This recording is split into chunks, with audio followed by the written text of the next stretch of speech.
and good evening, everybody. Thank you so much for joining us here tonight. I'm Shannon Lindsey, the Gallery Director for the UCF Art Gallery, and we are so pleased to have you all here for our second artist panel for the Pathways 2022 exhibition. The exhibition is the collaborative partnership between the UCF Art Gallery at the University of Central Florida and the Rollins Museum of Art to celebrate emerging professional artists working in Florida.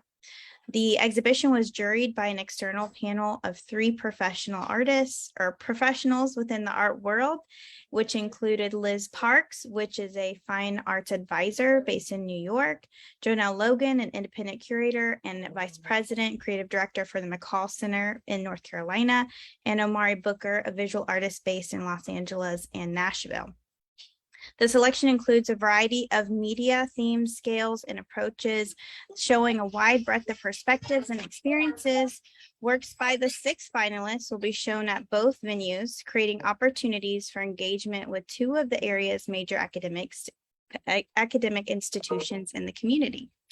The winner of the Pathways 2022 Carlos Malamud Prize will receive a $10,000 cash prize and a solo exhibition at the Rollins Museum of Art in the summer of 2023. And they will also participate as the juror for the following edition of the exhibition. They will also receive additional professional development and support, and all of the finalists will receive consistent engagement over the time Pathways passes, and it's going to provide a unique and transformative experience compared to other art competitions. We hope to nurture emerging artists and provide a pathway to success to coincide with the core missions of both of our institutions. The exhibition will be on view through September 4th at both the UCF Art Gallery and the Rollins Museum of Art. All 6 finalists have artwork represented in both venues. And the funding for the prize was generously provided by Mr. Carlos Malamud, based in Miami, Florida. And the exhibition and catalog was supported by the Pap Steinmetz Foundation. I would like to now introduce my colleague, Dr. Gisela Carbonell, the curator for the Rollins Museum of Art.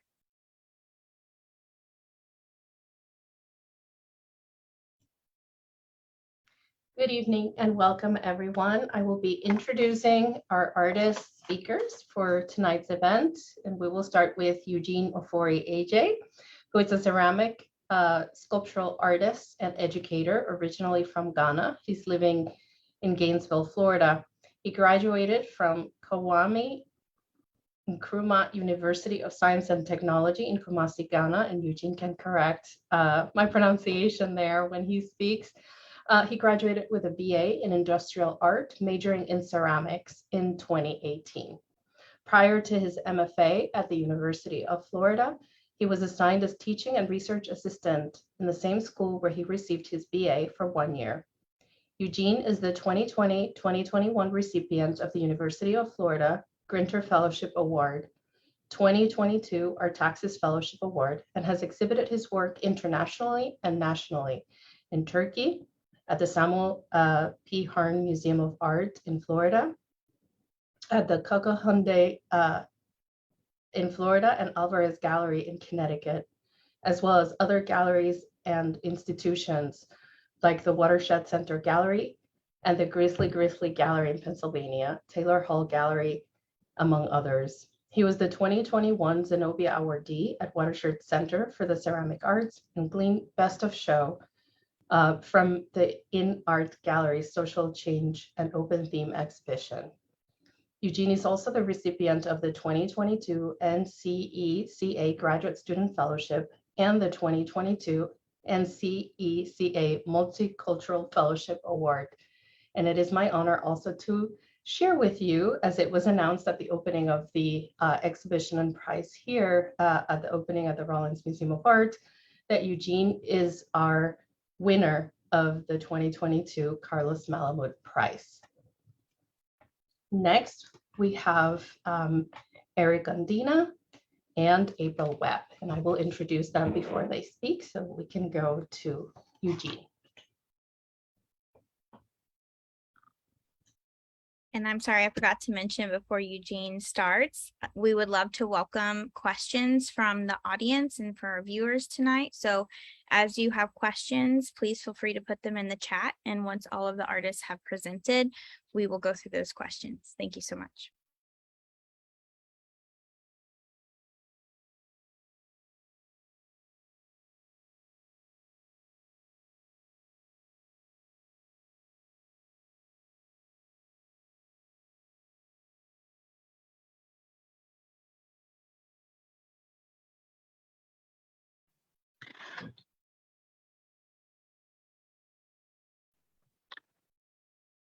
All right. Thank you very much. My name is Eugene Ofori Agyei, and before I delve into more of my story, I would like to thank University of Central Florida and Rollins Museum of Art for creating this amazing exhibition, and congrats to my fellow amazing artists for being part of the finalists. I was pleased to meet you all during the opening reception. And so the format for my talk is going to be very image heavy. The first part of it will be the work that I make during my undergrad and some of the images that have been influential to me, be it conceptual, material-wise, and the process. So I come from a British colonized country called Ghana. And before the name, it was known as Gold Coast. And Ghana is the first African country to gain independence in 1957. So jumping into my generation, which is the generation after independence, this is me during my graduation in 2018, and my little brother who is currently in University of Ghana studying psychology. So I mean, growing up, we all have our own dreams and goals. So right after my college, I started thinking about what to do to become a professional artist. So with this, so I have to travel away from home. So with this, I'm really thinking about the Tite of Selassie, who is a writer of Ghanaian descent, who talks about the idea of Afropolitan Generation, which is the generation where young Africans or people who have left the continent for various reasons, for jobs, for schools, for opportunity, to sometimes also escape war. So I have been on hybrid since my childhood. The reason being that is I grew up having two mothers, and out of my family home, I am known as an Akan. And Akan is the ethnic group to which I belong. And when I'm outside Ghana or in another African country, I am known as Ghanaian. When I'm outside Africa, such as in the United States, which is the first foreign country that I've visited, I am known as an African. So this is how my identity connects to space and place, being it local or foreign. So my artistic practice is informed as a Ghanaian currently living in the US, and I reveal stories of beauty, migration, and my cultural history through my sculptures and installation. And these stories encompass the architectural, geographical, cultural, and social spaces accounted as a person of the diaspora. So before going to college, I was curious and never seeing roadside artists in Ghana working with clay, and even my colleagues in different schools. So my interest in ceramics then took root when I gained admission to University of Science and Technology, Kumasi, Ghana. So though I was living in the city, I was still eating from traditional ceramic bowl. And as a graphic designer who never thought of manipulating clay, who was nervous and at the same time amused seeing people managing to make something out of nothing, ended up in the clay class. So the feel of the clay made me realize how satisfying working in clay is. So then all my questions were answered, clay claimed me, and I also started making something out of nothing. So Agyei is literally means out of hand, and is a concept that I got from an Akan saying, so one day, that was in 2018, I was eating candy, and the candy fell on the ground as a result of not holding it firmly. So I realized that picking the candy from the ground was guarded with sand and broken sticks and all foreign materials. So that inspired me to make this piece in 2018 to critique the stereotype of visual arts in Ghana, because the system is designed in a way that, the academic system is designed in a way that it favors some group of people, not for visual arts students, because we see visual arts students to be non-serious students in Ghana. So Ghana is known to be united, but when it comes to certain things, it's designed to favor some group of people. So I make this work with clay, and I finished the piece using gravels as a surface finish decoration. And I used almost, I think, a month to finish this work. So in Ghana, we have different means of sourcing and also processing local raw materials, and forming techniques and finishing and firing process. Comparing to what I'm getting here, which is using commercial already processed raw materials in the States, and also up-to-date equipment that I use in my studio. So in Ghana, you have to manually process your materials, and it is done from the beginning to the end. And this is a pictorial view of the setup of my former studio. So you get the clay from the side, and we get the clay manually from the side, and keep it in the pit. So after aging, you then dig the clay from the pit. They make sure the clay is well prepared and ready for making. So you have to take all the foreign materials and the broken bottles and everything, and make sure that the clay is workable for making both your sculpture and also your functional pieces.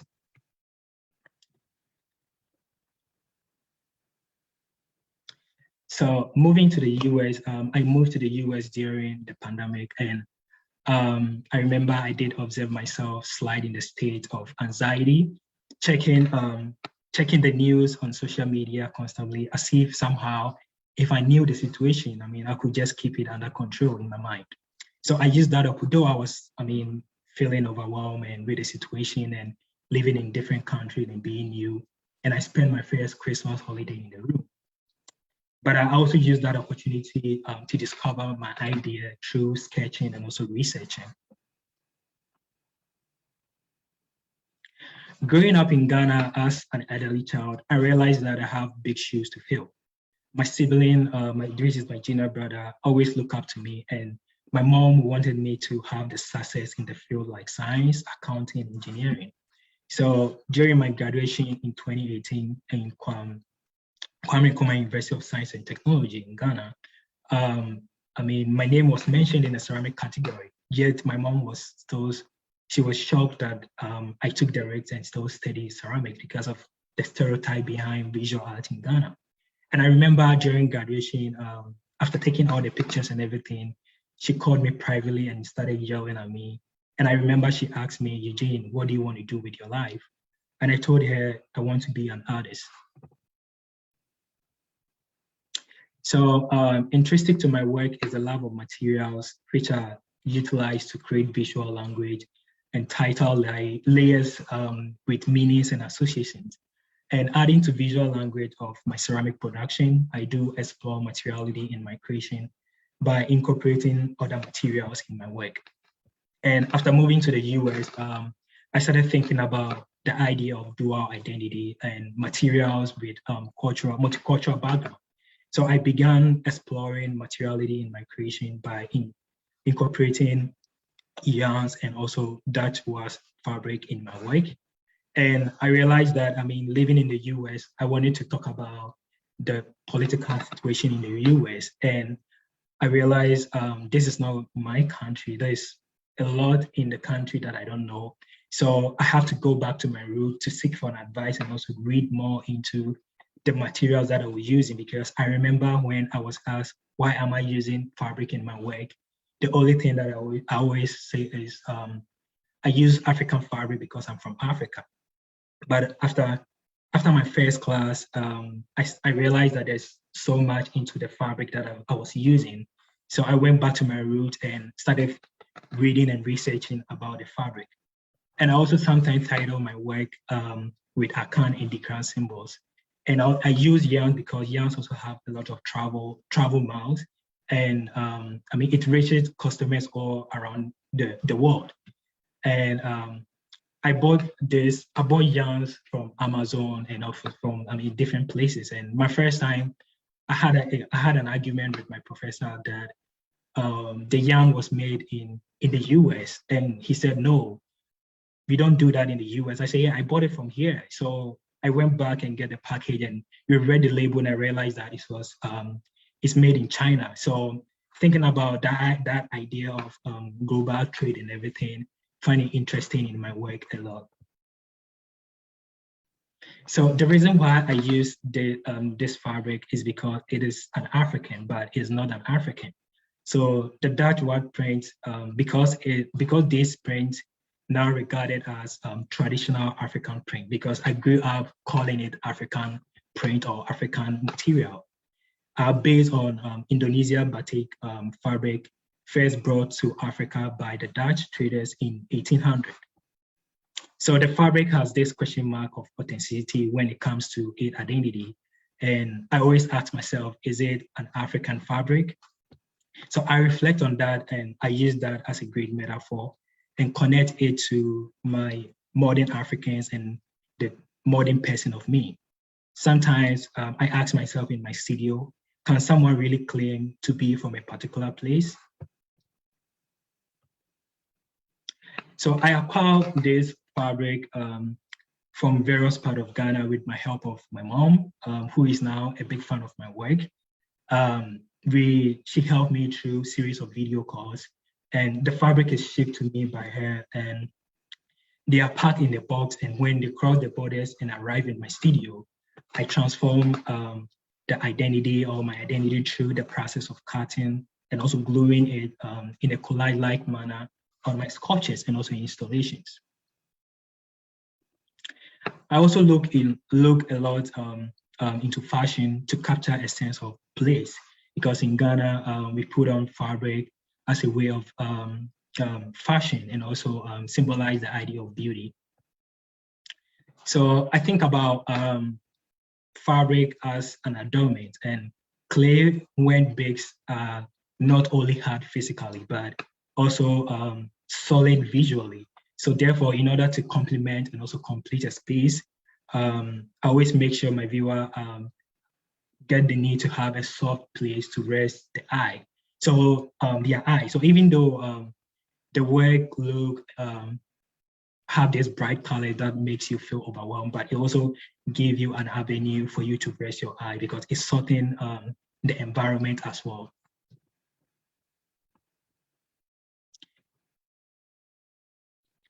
This is also an image of a Ghanaian celebrity in Ghana. And I also do take inspiration from them. I really love his picture. And he's a musician called Sarkodie, showing love to his baby on Father's Day. And I always think about the idea of the celebration of Father's Day, unlike Mother's Day, is often low-key. Like, you don't really get a lot about, Father's Day comparing to Mother's Day, from Ghana, from my perspective. So I always question myself, do we have a rule, or do we have a different way of parenting when it comes to such situation? So I always create that tension, trying to, question that idea of why Father's Day is always low-key comparing to Mother's Day in Ghana. So that inspired me to make this sculpture, thinking about or asking those questions that, are there any other rules for fathers in parenting? So there's this discourse on this idea. And even recently, there's this, we had a Father's Day last few days or so. And I realized that much was not said concerning the Father's Day celebration comparing to Mother's Day. So, I do question about that, because I feel like fathers also do a lot when it comes to parenting. But I grew up always hearing this news that, oh, fathers are this, fathers are that. So I make this work purposely to praise fathers and also show an appreciation, and also appreciate them one way or the other. The most prominent aim for my process is the idea. I begin with the idea that reflects cultural hybridity. The fabric serves as a great metaphor, and I use clay to explore the challenges of, I use clay and yarn to explore the challenges of occupying these two worlds. So I didn't know, now I know is my favorite piece that I made recently using hand building technique, and also finishing them with yarns and fabric. Thinking about this idea, this stereotype about the way everything, I mean, for instance, in Africa or in Ghana, like everything is being situated to rituals. Because I remember during this process of getting fabric in Ghana, I was talking to my mom on the phone, video call, and she saw my necklace. I used a ring and also tied with my yarns, and I also used curry. So she saw that necklace and she said, "These are for traditionalists. Why are you using that?" But for me, I was just thinking about the idea of beauty and how I see things now. And I tried explaining that to her, that she said people use those to protect the family. And I mean, I didn't know all this story and moving, and I felt that is a problematic issue because I see it to be beauty, but she said it's rituals and it being situated to those traditional significant. So moving to the US, I didn't know that we have something called dream catcher, because in Ghana, there is this perception about US that we don't have, there's no witch in US, there's no witchcraft in US. So when I heard about this dream catcher, like that inspired me, and I was like, I didn't know. Now I know, because I was using all this material for beauty purpose, but I didn't know there is this problematic issue behind this necklace or materials. Yinka Shonibari is also one of the artists that influenced my work and my practice a lot. He is a British Nigerian artist living in the United Kingdom, and his work explores cultural identity, colonialism, and post-colonialism within the contents of contemporary art. And he uses fabric, and I'm interested in how he talks about the history of his fabric, and that really inspired me a lot in my work. So the Boone installation was inspired by the importance of family, and in Ghana, family is a strong force of Boone and it's also a primary source of one identity. And moving to the US, I realized that no matter how much life changes in future, I mean, family will continue to be needed in one way, form or another. So I made the sculpture the sculptures are made to be connected using braided yarn to symbolize the protection, love, and care of a family, as well as the fabric shredded on the fabric. And I did display my work on the fabric, on the braids, to create the tension between my home country and also my current space. And I collected these braids from Orlando last year with a help of friend who connected me with someone else. So like I said, I also braid a lot in my work and using the yarn. And growing up as a kid, I remember my mom always used to braid. I grew up seeing her braiding her hair always. And I remember I did ask her, "Why did you braid your hair, Mom?" And she said, "I look beautiful when I braid my hair." So, I mean, braiding, I use that to symbolize the idea of beauty. And I mean, beauty is, I always say that beauty lies in the eyes of a beholder. And in Ghana, through braid, pattern, and also hairstyle, we can point out a person's pride or tribe, age, material, status, power, and religion. And it's more like an identity card at a modern life, yet carrying great traditional values through generation. So this does not just make them look neat, but also beautiful and presentable, boosting their confidence and self-esteem. I am also inspired by Anthony Gominic Field installation. And he's also a British artist, well known for his life-size tattoos that mimic human body. And with this installation, he normally installed on the floor of a room or a gallery space facing the viewer. So that inspired me to make this installation titled Complex Journey in 2021. So for me, I'm interested in the idea that the viewer will get into the space and interact with my work to, to have experience of what it takes to live in different countries. And I really like this work because it was more like a collaborative, like I had more hands helping me to make the work during my residency in 2021 at Watershed Center of Ceramic Art. So, and I enjoy the process because I use wood firing process to fire my work, and comparing to electric firing, I realized that with the wood firing technique, I was the one, controlling the firing temperature, and I really enjoyed because I felt myself in the work and how things were going. So this also a screen, a detailed shot of the work, and during the exhibition, I saw people interacting with the work, and I realized that they were so much careful walking through the space. And I really enjoy seeing them because that is how immigrants live their life in different countries. That's how sometimes I feel. And sometimes the story that I normally hear from people talking about how they feel, how fragile they feel sometimes in the state. So the fabric is also sometimes used for protection. And in Ghana or in Africa, people, carry their siblings or child using the fabric. So it kind of, aside it symbolizes beauty, it's also a way of protecting them by carrying a child. So I made this piece titled I'm Not Sure 2022, and I made it purposely to symbolize it, the idea of how fragile the system is, because I remember during my residency last year in Watershed, I made all my works, the kind of work that I want to do, and I shipped them back to my studio in Florida, and none of my work survived. So I made this work to symbolize even how fragile the system, the transport system is, like, for instance, they don't really, especially when you write fragile, this is fragile, like, I don't know whether they see it or not, but I use that to reference my diaspora experience in the US, how fragile it can be living in a test space.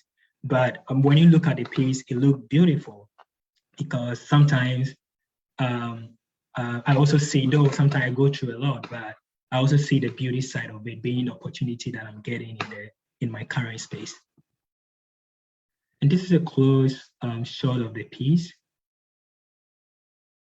And that's the end. Thank you very much once again. And as I'm moving on, I'll keep on making my work, and currently working on preparing for my final thesis next year, 2023. And I'm looking forward to explore different material in my work, for instance, with newspapers and other materials in my work. And I'm not gonna just make work, but I also keep on showing my work to let people know what I'm doing and what I have for them. Thank you.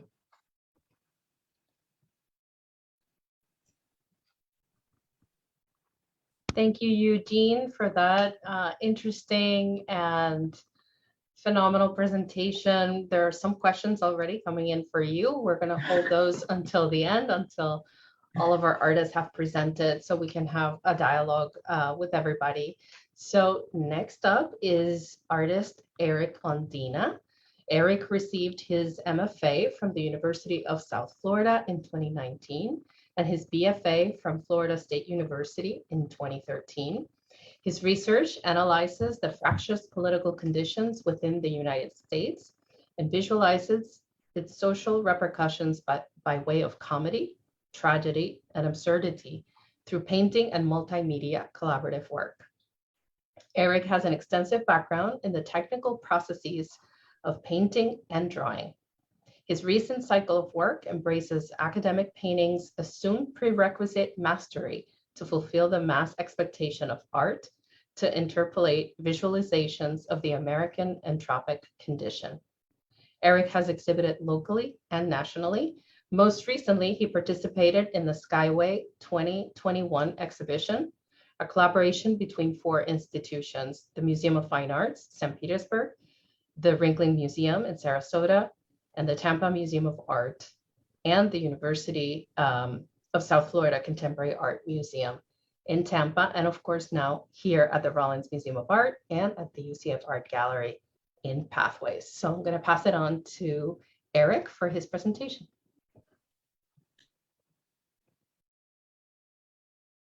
Okay, hello everyone. Thank you.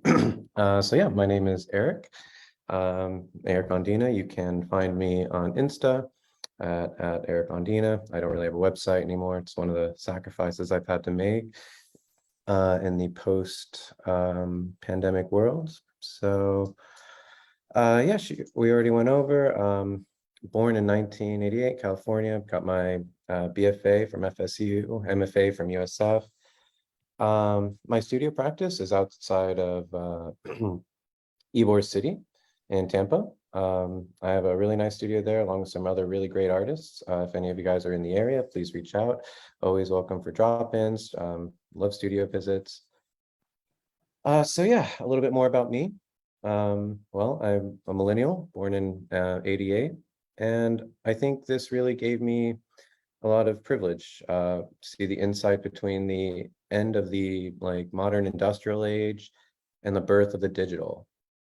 I was also born with all the hopes and expectations of that brave new world, but also burdened with the fear of a future that is in serious mortal question. I've never really discussed my family's history before as it pertains to my work, but lately I've begun to recognize its importance. I come from a family of immigrants on both sides, from Europe, Latin America.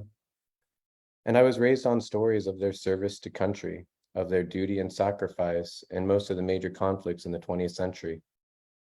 My uncle never returned from Normandy, and it was his sacrifice which let my grandmother's family immigrate from Mexico.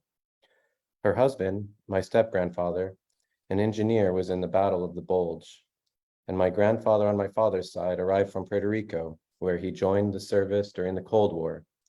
His unit was stationed in front of the first nuclear weapons tests. Uncle Vance, an uncle by marriage, was born to a poor farmer's family, and he became the Marine Force One pilot for John F. Kennedy Jr. I was raised on their stories, whose lessons colored my early imagination, and they still remain with me. But the millennial era was different. Our conflicts were not so black and white. We witnessed our generation's Pearl Harbor seated on Prussian blue HDP plastic seats, bolted to aluminum and laminate. In the darkness of it all, we were told to trust our leaders and to support our nation's cause of freedom, democracy, which America has always stood for. But in the light of retrospect, we were mobilized not to conflict, but to commerce, to generate the tax base to supply our nation's corporate political alliances projection of power. And these bloody wounds, still bleeding from this betrayal, they will never, ever, ever clot. So a little bit about my process. I developed a unique paint formulation, which I have been working on for the past several years. I've always been a material nerd ever since, the beginning. I just loved it. I guess my philosophy was that I've always wanted to make the materials work for me and my flow rather than the other way around. This egg tempera resin emulsion, it really boosted my paint game because it allows for quick gestural strokes. It has the blend time of oils, the flatness of gouache, the color saturation of Tampa. And also, believe it or not, it's actually really, really easy to work with. It offers a lot less waste, more coverage, and exponentially cheaper materials, right? Cost of an egg, pretty cheap compared to a tube of oil paints.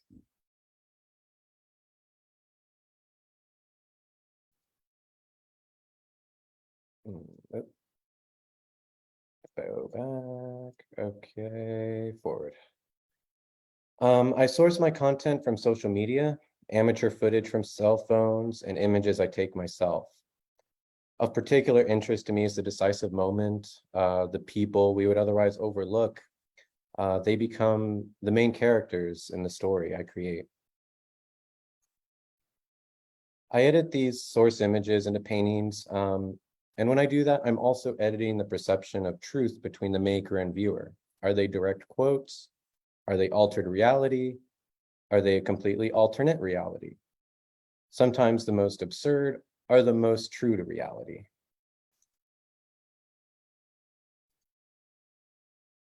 I always begin my paintings thinking about a cross section, some fork in the road where there's a decision to be made by the subjects. And I try to also express an intersection between our empirical reality and personal perception, between historical facts and our national mythos, reflection and projection, acceptance and denial. The paintings exist in the present, but I also want us to recognize our past and question our future.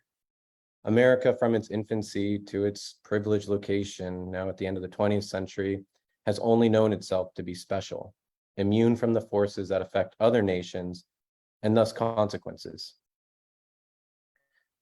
The American exceptionalist mindset has insulated us from global responsibility, and to our citizens, awareness that our systems are subject to the same entropic forces as all empires.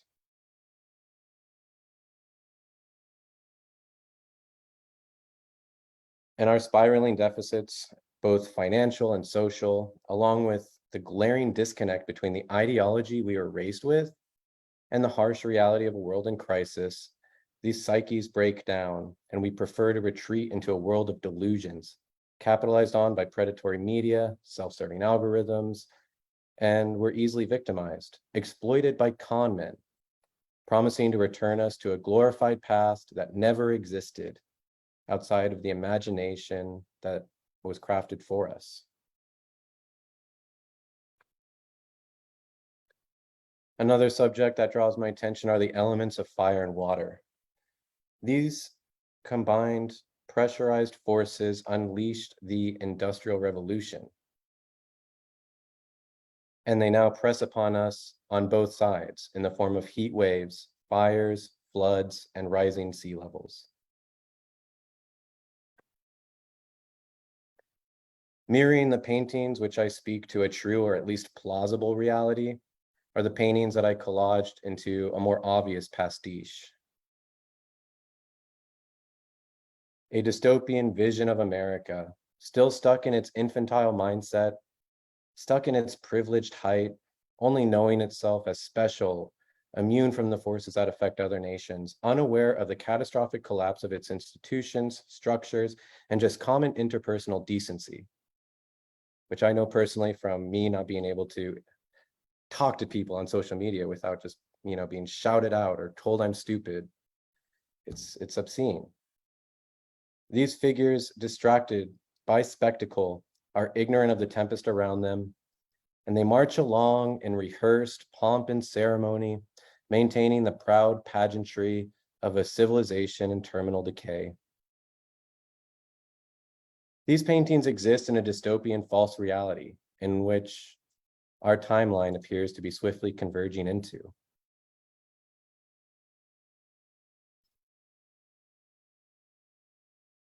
George Carlin once said, "Inside every cynical person, there's some disappointed idealist."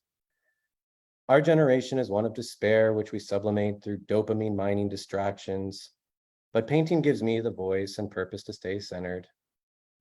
And it's just a bonus to me that other people find that voice worth listening to. In this painting, Legion, you see a smoldering dumpster fire surrounded by slain pigs in the foreground, while an emergency vehicle rushes forward to explosions, ambiguous into whether they are in celebration or destruction. When Jesus countered the demoniac at Gerasene, he asked him his name, and the demon spoke, "My name is Legion, for we are many."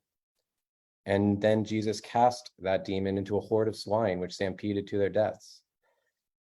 And perhaps this is good that these demons, which have been raised from our shadows as a nation, have been embodied into the pathetic, dishonorable, grotesque vessels that we see in our political leadership and media icons. But it is our duty not to become cynical and subservient, but to cast them out and banish them forever. The end. Thank you. Sorry, it's more of a soliloquy.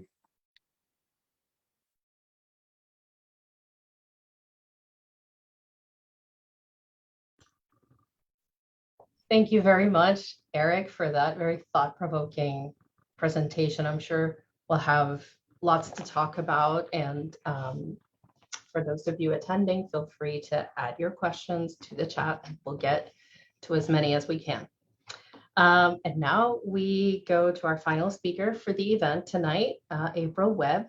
April was born and raised in Florida. She received her undergraduate degree from Flagler College in St. Augustine and her MFA from Florida State University in Tallahassee. In recent years, her work has been shown at Working Method Contemporary and at the B Complex in collaboration with Strange Matter Atlanta. Her work is on permanent display at the FSU Coastal Marine Laboratory. In 2019, Webb served as a panelist for the Florida State Department of Art History Indigenous Film Showcase, and in 2020, she received the Gene Boone Endowed Art Scholarship. The scholarship's mission is to reward the exceptional achievements of graduate students making work about social justice issues.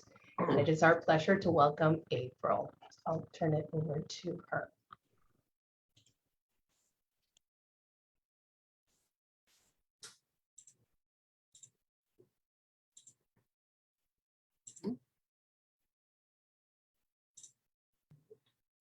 I'm apparently stuck on an intermediate screen, as is tradition for me, where I somehow end up with something that pops up on my screen the second I start to share. Hold on.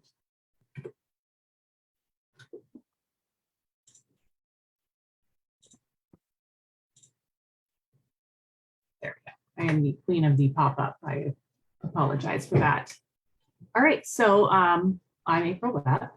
I am honored to be a finalist this year, 2020, for the Carlos Malamud Prize. I want to say thanks to Carlos Malamud, to the Pabst Steinmetz Foundation. Without the two of them, the opportunity wouldn't have been an option, right? Like Carlos Malamud made the prize an option, and the Pabst Steinmetz Foundation was the reason that we were able to have all of these extras. Like, you know, if you were able to make it to the actual in-person exhibition, then you saw that there is a fabulous catalog, as well as signage and all of those things, as well as a travel stipend for the finalists were provided by the Pabst Steinmetz Foundation. I want to say thank you to the jurors, Omari Booker, Liz Parks, and John L. Logan. Each of them believed in all of our work. And I want to say thank you to the staff of both UCF and the Rollins Museum for their special, with a special thanks to Anna Heller, Shannon Lindsey, Gisela Carbonell, Austin Reeves, and Lainey Velasquez. You know, Austin Reeves has done a fantastic, while he is not the director of the museum, and you know, may not be with us here tonight, he has answered all of my emails and been pretty much on call every time I needed him. And Lainey provided the image that you are looking at now of me there, as well as pretty much any image that I have offered from the exhibition here tonight. And answered questions about what it means when she asked me what my preferred social media outlet is. I didn't know what that meant. I'm a millennial who doesn't know social media, and Lainey has been instrumental in that. So I did my best to bring this together in a way that made sense for the exhibition and for my work. So beginning here, this is the work Dreamcatcher, as you see. I started to look at the materials within my home, and I noticed that a lot of them had the same mesh structure. My dryer sheets had a mesh structure. My air filters had a mesh structure. The window mesh had the same structure. And I couldn't help but find these things beautiful, but I didn't really understand why. So I decided that because the mesh structure of my dryer sheets was the same as my air filter, that I was going to construct an air filter out of my dryer sheets. That is what you are looking at here in the center. That is actually, a mixture of floral mesh and dryer sheets that is later decorated. But I put this into my furnace, and shortly thereafter, COVID struck. And all of a sudden, what was in my air made a lot more of an impact on my life, right? So shortly after COVID strikes, I removed my homemade air filter from my air conditioning because I'm concerned about what's in my air a little bit more, but so is everyone else. And all of a sudden, what is in your air takes on new relevance, right? So I continue to put my air filters in, track when I put them in and when I take them out. And I think about these things, because there is just this question of, the intangible, right? Like, what is it about what's in my air that is interesting to me, right? What is it about what I'm breathing that could potentially harm or invigorate me, right? This here is a close-up of one of them. Obviously, this one's a little more dirty than the others. And here is pretty much like when I was at the beginning of COVID and changing things pretty frequently because I was far more concerned about those intangible things, the things that could potentially be harming me, the things that I was breathing. What does my air look like? So this piece, this image is from Florida State University when it was installed there. However, it is currently on display at University of Central Florida. So this is a 3-part dissection of the rug that I sweep things under. To say that you sweep things under the rug suggests that we don't talk about them. We don't think about them. We don't worry about them. That something has happened and we are no longer going to discuss it, right? So with saying that it's a 3-part dissection of the rug that I'm sweeping something under, I love the contradiction between dissecting something that I'm also attempting to ignore or conceal. This here, if you've been able to make it to the University of Central Florida, this is an install image of it there. If you have the booklet from that, you are going to be looking in that booklet at the Florida State rendition of it. So with this, I continue to ask myself about patterns mostly. When I was creating these patterns and forcing them into the rug, the materials were, this is dryer lint, and the rest is yarn that has been sewn and hand-tied. Hand-tied rugs are extremely sought after. If you know much about home decor, you know that you're going to spend a lot on a hand-tied rug. What I love about hand-tying a rug that is made out of dryer lint and mop pads is that they are made out of my garbage. And so something that is traditionally very sought after is not in this situation. This is done through needle felting. Needle felting is you take a barbed needle and you press it into the fabric over and over. So you stab the fabric over and over until the fibers of what you are pressing in are then through that barbed stabbing combined with the fabric beneath them. Here I've got other images. I did not, anytime there was a failure in methodology, I made sure not to leave that out of the final piece. So if I attempted to sew something and it didn't work out, that made it in. Here, I want to say that this is the Lowe's version, because a lot of these things are the cheaper versions of a Swiffer pad, right? Like, so if you have a Swiffer, that's what you're mopping with at your home. This is not what it looks like when you buy Swiffer's product, nor is this. I'm almost certain that this is Winn-Dixie and that this is Lowe's. I could be wrong. They could be swapped in my mind right now. But with the like thick weaving of this one, it was impossible to needle felt. So in the situations where I happened to have been purchasing the cheapest version of a Swiffer pad, right, of a knockoff Swiffer pad, and this is the one that I got, I could not needle felt it. And so they are sewn in loops like this. Yet again, because I am doing my best to combine both location and methodology, that brings us to the devil and God are both in the details, which also brings us to the concept of pareidolia. So pareidolia is trying to find meaning where there isn't any. You attempt to force meaning into chaos. So this is actually, it is a safety mechanism, right? So people need to be able to understand one another's facial expressions to know if someone is a threat or not, right?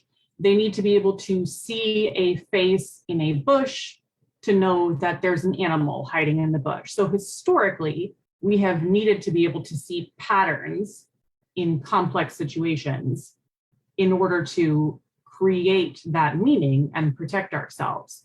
It is a holdover from a time of hunting.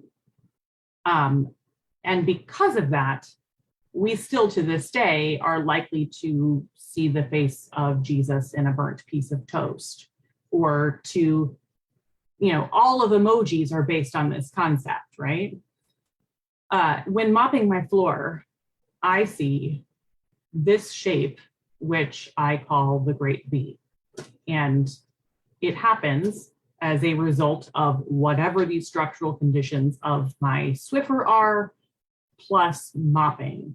So here it's graphite on used mop pads. So what you're seeing as an outline here is graphite, and everything else is dirt from my floor. This is what I see when I mop my floor. This is the meaning in my chaos. And as it continues to change, I still manage to find a similar central shape. So that brings me to Map Mop. This install is from Florida State University. Map Mop is trying to expand that idea of finding meaning in the chaos. It's not just creating patterns on one mop pad. It is creating a connection between the patterns on all of them, and then yet again, creating a pattern within the space. So here is Map Mop as it is installed in the Rollins Museum currently. The space is different. The feel of the space is different. The flow of the space is different. And it has been a joy to be able to create a new flow, to create new connections in a new space. So this gives you a little bit of a close-up. Some portions of Map Mop have been sewn together, which you see here. There's thread. If a particular set of watercolor matched, then I sewed it with one that matched with it. The problem with that is that when each one has been created individually, over time, these things are essentially thick fuzz, right? So I can't sew too many of them together before they start to tear themselves apart without my permission. But I've shown here a few, just like general associations between mop pads, general associations between patterns. This one here is also at the Rollins Museum. This is one leg at a time. So I found out that men's and women's button downs do not button in the same direction, which I thought was mind-blowing. And it turns out most of the people that I brought this mind-blowing information to were already aware of it. That being said, the term one leg at a time, it comes from the term, I put my pants on the same way as you do, one leg at a time, right? It is a suggestion that at our core, we are all the same. It doesn't matter what you've done or what I've done. We're both going to put our pants on one leg at a time. But we're not putting our shirt on the same way. So in particular, you know, these shirts are all men's shirts. I chose shirts that didn't seem necessarily masculine or feminine. I chose shirts that they actually all belonged to my ex-husband. He was a very tall guy. If I put anything in the dryer, there was a good chance that they were no longer going to fit. So these shirts were, to me, not necessarily masculine or feminine, but all masculine based on the direction they buttoned, and no longer of use because they could no longer be worn based on size. And I started to think about, you know, the process of tie-dyeing and the way that you have to bind and unbind to get the final result. So each of these was bound a first time and unbound, and then bound a second time. And instead of unbinding it, I allowed latex paint, so acrylic wall paint, you know, to dry, to show us what happens when the binding is intact, when we are stuck with that structure, right? When we can not unbind what we've been working towards. And the result was this rather like fleshy and slick and phallic stand-in for the human body. And here it is, displayed at the Rollins Museum. This here is also at the Rollins Museum currently. This is Fay Mini Start, which is a pun. It comes from the term feminist art. It is dryer lint, wax, and a spool organizer. So when thinking about that, I considered that certain objects and certain shapes have a meaning, whether we want them to or not. So these are all miniature bundt cakes. They're all, a spool organizer is for organizing spools of thread. So these are all quite small, mind you. So it's 12 inches by 12 inches by 12 inches. When placed on this spool organizer, these bundt cakes tell you pretty clearly how like individualized and small they are. But a spool organizer talks about sewing, and sewing has been traditionally female, and baking has been traditionally female, and the bundt cake has been a traditional female form, because there is not only just a feminine masculine quality to it, but also a class like connotation to the bundt cake.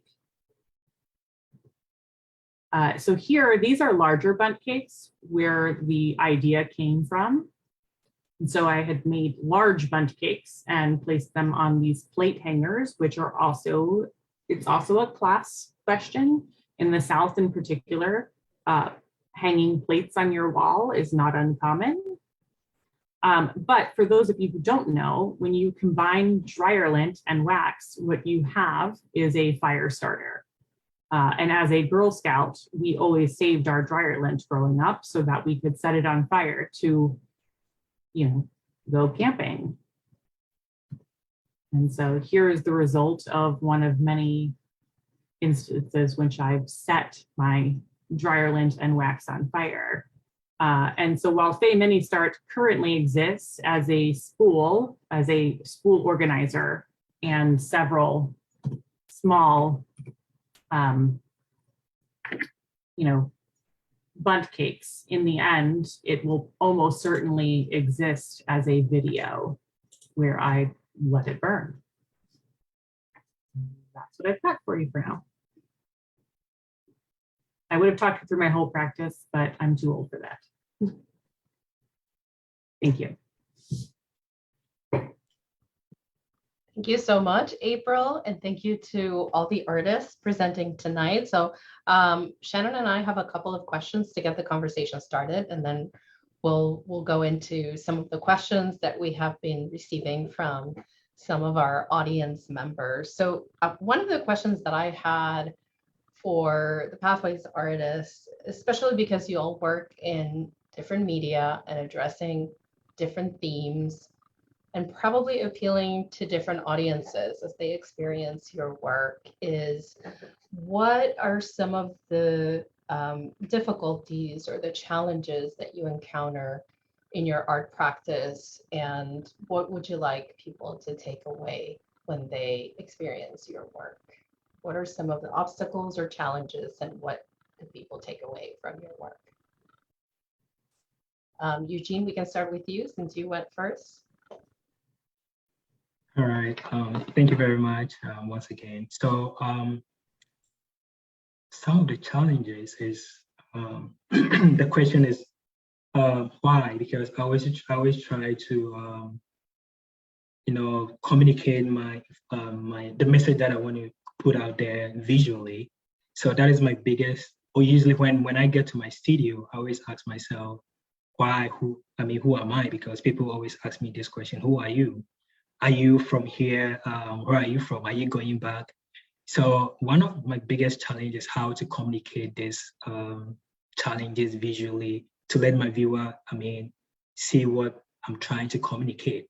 Because I remember, sometimes during critique and feedbacks, I always get this feedback like, I can't see what you're trying to talk about in your work, but I always, put it out there that my work is a conceptual work. You don't have to say it, it's the idea.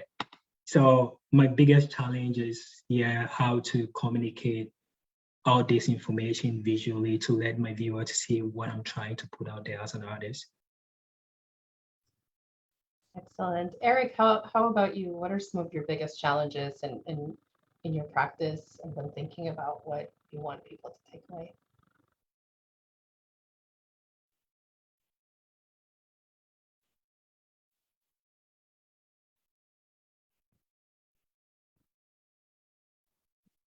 Yeah, I think some of the biggest challenges are kind of just outreach lately. Everyone is so virtual, digital, and it's not my media, and I'm really not that much of an aggressive, social media person. So, yeah, I think that's probably one of the biggest things, is just kind of like getting even like, the current generations and future generations to like see like the value in painting and what that means, like to actually hold the brush as like more and more people become more touchscreen oriented.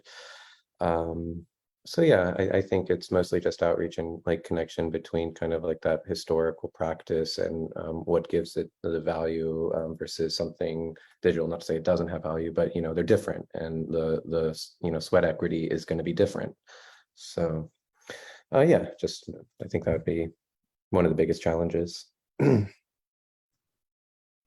you. All right, April, what are some of the obstacles or challenges that you face in your practice? So I think the biggest, obstacle or challenge for me is that I am working in a media that, don't get me wrong, there definitely is a history for using dryer lint. There definitely is a history for using wax. Like there's a history for these things, but they are complex and non-archival, for one thing.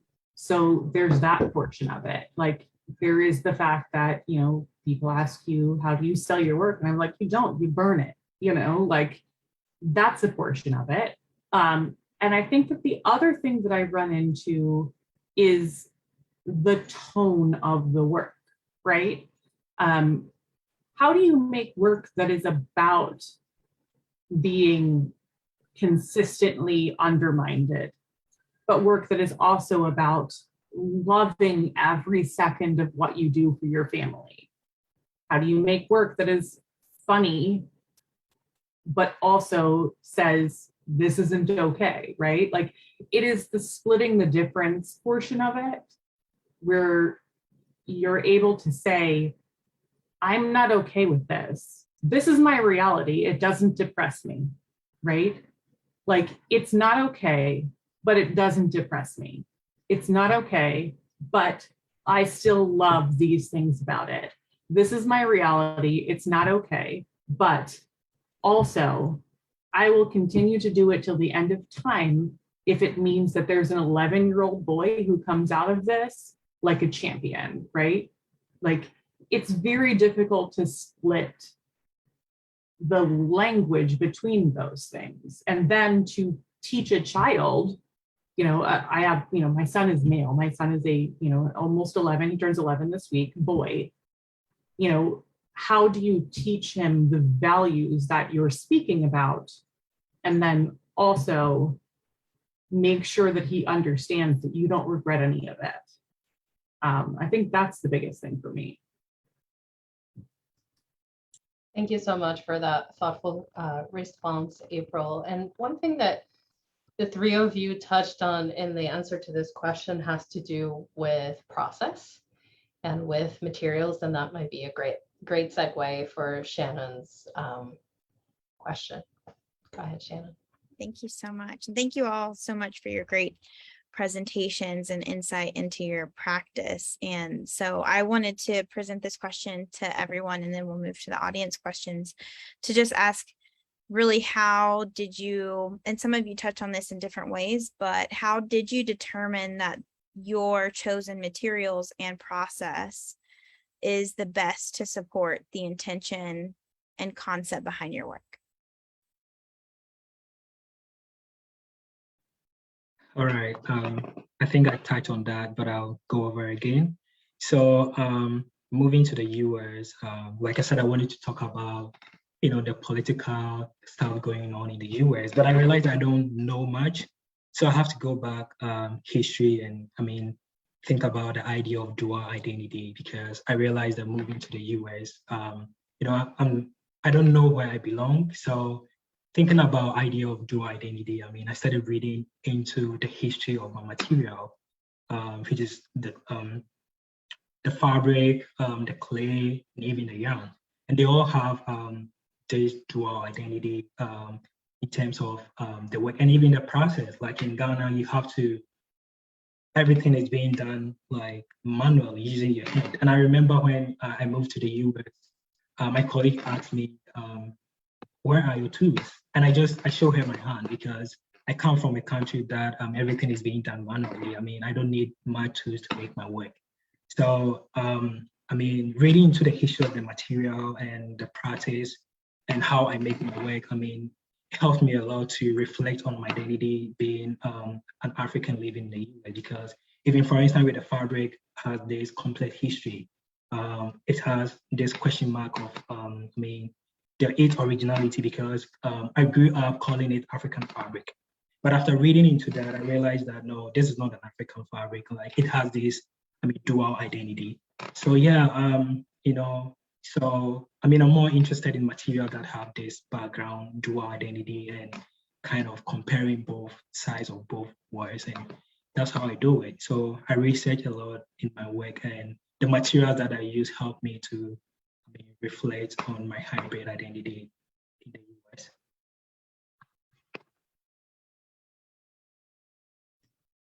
Thank you so much for that. And Eric and April, either of you want to jump in? I can go. I think actually April asked me something similar in the chat. So I'll just, hit two birds with one stone here. So Yeah, I think painting speaks to obviously the tradition of painting, which anyone who's ever opened up a humanities textbook will see is in line with a long, storied history of of at least Western civilization, which we see through the lens of here in America.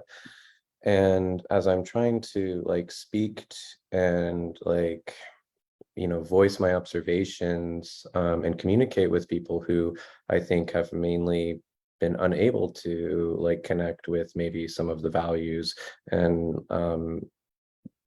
in politics or anything that, or just my opinions, that they're able to find common ground. I remember that I was at it's an art fair, I think it was Gasparilla, young artist, and there was this guy who comes up, he was an ex-cop, and he's like, man, your pieces, they really say something.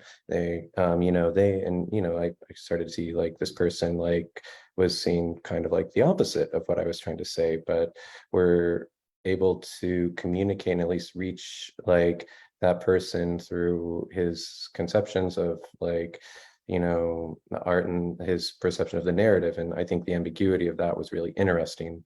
And that just kind of prerequisite assumption of painting as kind of a higher art form can speak to those without really having a more advanced kind of knowledge of the deconstruction of art kind of movements that have been happening within 21st century art. Yeah, I really kind of appreciated that, and I enjoy that dialogue of reaching out to people. So I'm not in my echo chamber, but I'm actually trying to get a holistic view of what's happening, and they could hopefully see that and find some sort of common ground. Thank you so much. April? Okay, so with materials for me, it is sort of this balance between an act of desperation and an act of love. I started grad school as a painter. I made these paintings of myself wearing a lampshade and discussing my relationship to objects in my home. Like living in Florida, I have lamps, I have things on my end table, but I also have overhead lighting, these things that have outlived their usefulness, right? But still exist within my home, and how I could relate to those objects. Then I went into the absolute worst review of my life, in which I was told to never paint again, at which point I continued to paint, because that's not really part of it, right? We make things for ourselves and we figure it out as we go. But what I did understand from that is that my paintings weren't communicating what it was that was in my soul, right? They weren't communicating that I can relate more to my lamp than I can to the people in my household. They weren't communicating an understanding of the fact that my lamp, because I live in Florida, does nothing, that my overhead lighting and my fan does all of the work, right? They weren't communicating those things. And so as grad school got more intense and my life with my son got more intense, I homeschooled him through my whole first year of grad school.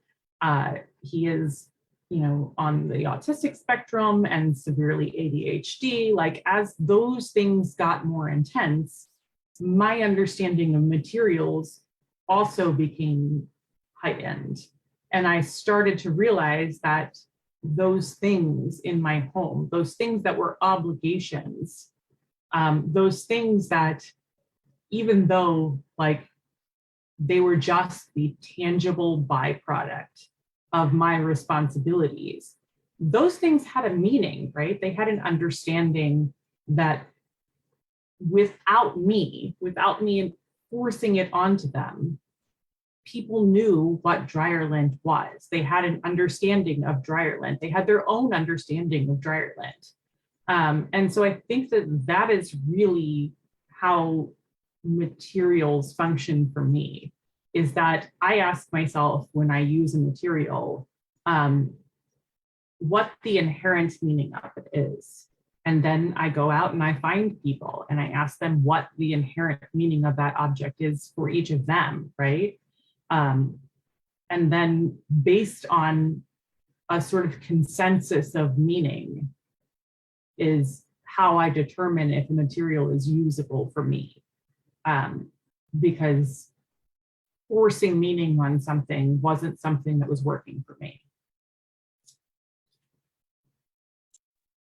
Wonderful. Thank you all so much for your very thoughtful questions and again sharing your work. And so I do want to go ahead and shift to some of the questions from our viewers here with us on Zoom. And I think we have enough time for like one question probably for each artist. So I'm going to start with the question for Eugene. There's a couple in here. I think one was sort of answered a little bit with Gisela's question, but there's one about particularly your Father's Day piece. Can you speak about the difference between the role of the father in Guyana and the US and how the responsibilities are of the father for child rearing? And do fathers and mothers bear a similar load in the household? Do they do similar jobs in and outside of the house? Thank you, April. Yeah, so there is this politics in this contemporary politics in Ghana that we always talk about, because in Ghana, fathers are they are known to be the head or the leader of a family. So fathers are the breadwinners. They go out and bring the money home, and the wife is always in the house doing the house chores, cooking and taking care of the kids. So that is how it is. And it varies depending on various homes. Both the contemporary and the traditional homes. And it also varies depending on the tribe. So in Ghana, like fathers are known to be the leader and the head of the family. And comparing that to the US, based on my experience that I realized that in the US there is nothing like that. There's a saying that what a man can do, a woman can also do, and a man can also cook in the household, and a woman can also be a breadwinner. So it varies. So these are some of the differences when it comes to the Father's Day thing, or the father being the role in the family, or being the head of the family in both space. Wonderful. Thank you so much. Thank you. And I'll move down to the next question is for Eric. And as you said, one of them you kind of addressed through my question too. But there's one in here about how do you see US culture as a nation unfolding in the future? I really don't know. If the 20th century is any guide, it does not bode well for us. It just seems like the Reichstag has been burning for years right now here in America. I'm sorry, I'm so cynical, but I try to keep my finger on the pulse, and there's no real political motivations on way of our parties. So I guess it's up to us and artists to be able to reach and communicate and find common ground and seek peaceful mass resistance to what is essentially, parasitic exploitation of labor and ecocide. And I hope that, we can have a collective consciousness of what is right and wrong. But right now, our political system is based on who they can divide against and who we can vote, who we revile the less. And that is no future to sustain. So I just hope that, our generation and future generations can really recognize this moment and see it as a call to action to really, make the changes necessary through peace and understanding.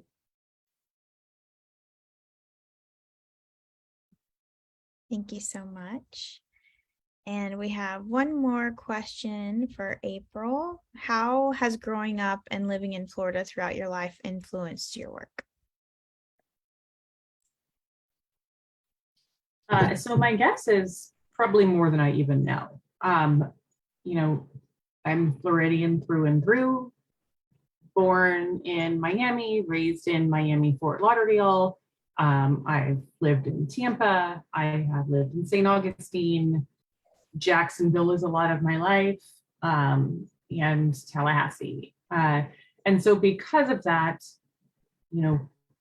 my understanding of outside of Florida, I'm sure is limited. Both of my parents are from Philadelphia. And so part of that Northeastern sort of dry, sarcastic, in the South, even I would say it's probably considered abrasive, right? Is just part of my personality because of them both being from there.